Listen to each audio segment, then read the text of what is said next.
Hello, I am Professor Aron Lerner from Israel. I am a pediatric gastroenterologist, adult gastroenterologist. I'm a pediatrician, and I'm going to present several topics in the meeting of autoimmunity in Ljubljana. One of the most interesting subject is food additives that are frequently used in the processed food industry, how they induce autoimmune disease.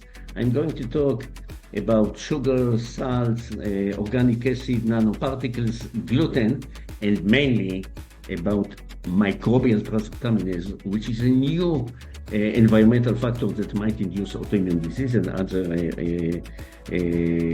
chronic disease, just compromising public health.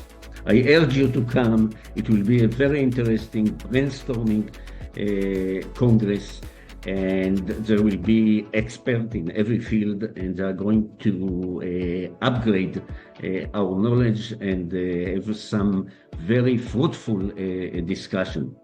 Thank you very much. Please join me in Ljubljana in Slovenia between the 17th to the 20th of May 2024. Thank you and bye.